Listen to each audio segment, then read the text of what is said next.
Baik, selamat siang. Saat ini saya sedang berada di Desa Cimenga, di mana di sini sedang berlangsung acara Gerakan Pangan Murah yang dicanangkan oleh Bupati Kuningan, Jawa Barat. Nah, di sini saya akan mewawancarai untuk info lebih lanjut pada Bapak Dinas Ketahanan Pangan Kuningan ya, Pak. Halo, Ya, selamat siang, Pak.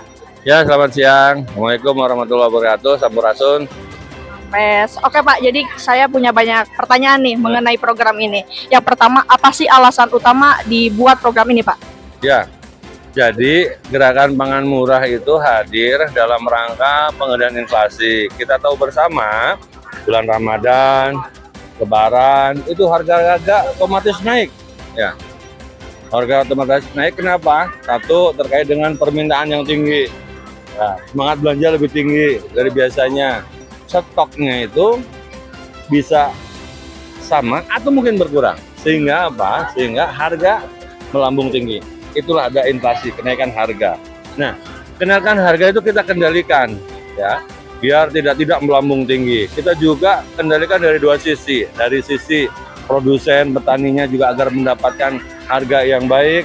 Dari sisi konsumen juga agar tidak harganya tidak terlalu tinggi kenaikannya. Nah, untuk itu kita hadir melalui gerakan pangan murah, ya, stabilisasi pasokan dan harga pangan melalui itu. Nah, di Kabupaten Kuningan, kami ada nama khas tersendiri, yaitu Padaringan. Kan kita kalau di desa, kampung-kampung itu Padaringan kan pabeasan ya, tempat untuk menyimpan beras. Nah, kita analogikan GPM itu melalui apa? Melalui penjualan bahan pangan dalam rangka pengendalian inflasi di Kabupaten Kuningan.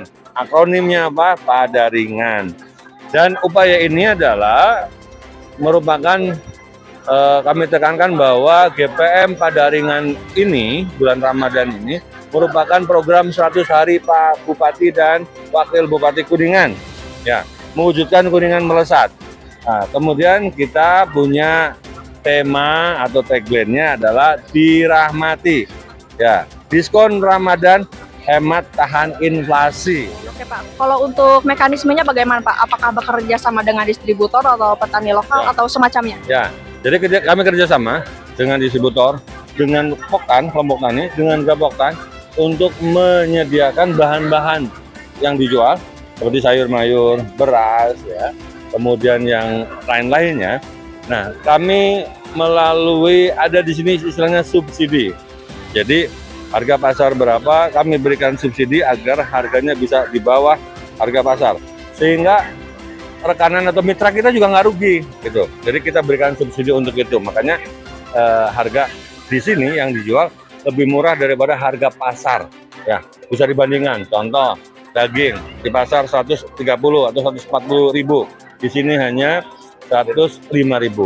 Beras premium di pasar 4 atau HET-nya 14.900 ya. Nah, atau mungkin rata-rata ada yang 14.000, ada yang 14.900. Di sini dijual harga 11.500. Cabai tadi di pasar 70.000, di sini dijual hanya 55.000. Jadi semua harganya di bawah harga pasar. Dalam rangka apa? Mengurangi beban masyarakat. Oke, jadi yang diuntungkan bukan hanya masyarakat ya, Pak, tapi para pelaku distributor juga. Oke, dan kalau boleh tahu, apakah kegiatan ini akan dilakukan secara berkala, Pak, atau hanya dalam Ramadan saja? Nah, jadi kami juga ada momen-momen. Sekarang momen Ramadan dan Idul Fitri. Nanti ada momen Idul Adha. Ada momen juga Hari Jadi Kuningan. Ada momen akhir tahun dan tahun baru. Jadi ada beberapa. Nah, bulan-bulan itu atau waktu periode itu apa? Waktu periode yang menyebabkan ada kenaikan harga. Ya, jadi kita antisipasinya dengan melakukan GPM. Oke, dan kalau boleh tahu, apakah tindakan dari Pemda untuk menstabilisasi harga di Kuningan ini, Pak, bagaimana? Ya, jadi banyak upaya kami lakukan. Ini hanya salah satunya. Di sisi produksi kami genjot untuk meningkatkan indeks pertanaman, meningkatkan produksi tanaman, baik tanaman pangan, horti dan lain-lainnya. Kemudian juga ada beberapa strategi khususnya misalkan di pangan, contoh misalkan di beras, irigasi dibangun, ya. Kemudian benih disiapkan, ada bantuan benih, pupuk juga. Alhamdulillah sekarang sudah 100%, ya. Kebutuhan pupuk juga diberikan oleh pemerintah, ada pupuk subsidi. Kemudian juga ada kepastian harga pangan, ya, untuk beras. Untuk gabah kering panen pemerintah membeli di 6.500 ya. Kemudian untuk jagung 5.500, ada kepastian. Nah, kemudian yang terakhir kami juga upayakan peningkatannya melalui Alsintan, ada bantuan nasional yang diberikan untuk meningkatkan kinerja produktivitas sehingga indeks pertanamannya meningkat.